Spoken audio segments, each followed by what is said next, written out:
Jessica paid the cab fare, shoving the scrunched-up tenner at the driver in her haste to get inside as quickly as possible. "Thank you," she shouted, waving over her shoulder as she skipped across the pavement and fumbled in her bag for her front door keys. "Evening, Mrs. P." Jessica regretted the overfamiliar greeting the second it left her lips. "Got anything planned for Halloween? You can have these if you like." Jessica held out the white plastic vampire teeth that she and Polly had been wearing all afternoon. Her neighbour ignored the offering in Jessica's outstretched palm. "It's Mrs. Pleasant," she uttered, before disappearing inside with a disapproving shake of her head. "Wah, Matt, I'm so sorry. Oh my God, I've had a complete mare," Jessica hollered as she let herself into the house, dropping her handbag behind the front door as she raced along the hallway's stripped wood floor. She came to an abrupt halt in the light, airy kitchen that occupied the glass-roofed extension at the back of their home.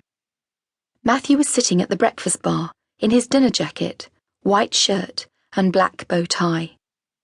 His newly polished shoes resting on the bar of the stool and his glasses on the end of his nose. He was scanning his iPad, reading the day's papers, while sipping on a gin and tonic, infused with plenty of lime. He looked up and sighed. "Well, hello, Mr. Bond. I believe you've been expecting me," Jessica lisped through her ill-fitting vampire teeth. No, please don't be in a huff. I'm sorry, my love. I know you hate being late." Jessica pulled out her teeth and held up both her palms as if she were directing traffic. "I'm not in a huff," Matthew countered, a little coolly, lightly tapping his fingers on the countertop. "You are a little bit, I can tell, because that was funny and you didn't laugh, not even slightly. Plus you have the beginnings of your huff face. But I promise I'll get ready at super speed, and let's see if we can't turn that frown upside down," she grinned. Despite his irritation, Matthew smiled at his effervescent wife as she babbled. "It's not even my fault I'm late. I'm so sorry, baby."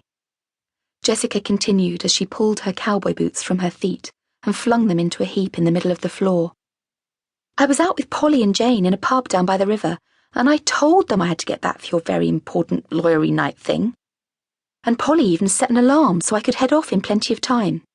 And it was only while we were sharing a massive eaten mess, which was delish, actually, just the right mix of cream and strawberries. Anyway," she swallowed, "Jane asked what I was planning on wearing tonight, and I remembered I'd sent my dress to the cleaners and hadn't collected it, so I left, didn't even pay my share, which no doubt Polly will slate me for, even though she never gave me the money for Max and Drew's civil partnership gift. Do you remember? The ugliest teapot in the world that we got from Greenwich Market. Well, we were supposed to go halves with Polly.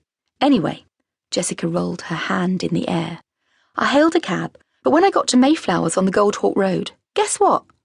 Jessica finally drew breath as she slipped out of her jeans and flung them inside out over the back of a dining chair, before shrugging her arms from her jersey and tossing it over her head. "They were closed," Matthew offered as he powered down his iPad and decided instead to watch his wife strip in the kitchen. "They were, bastards. And I just accidentally called our neighbour Mrs. P, and I don't think she was that chuffed.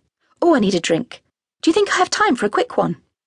The hands of the kitchen clock were quickly making their way towards 7 p.m., which was precisely the time they needed to leave in order to make the banquet at the Guildhall that started at 7:45. Jessica looked at the clock guiltily and pulled out a 3/4 full bottle of Pimm's and a chilled litre of lemonade from the fridge.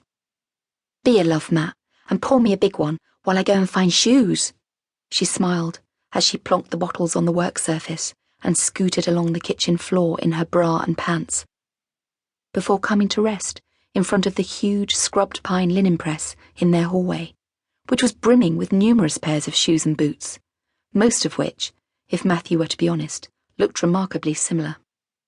"Oh, come to Mama, you little beauties!"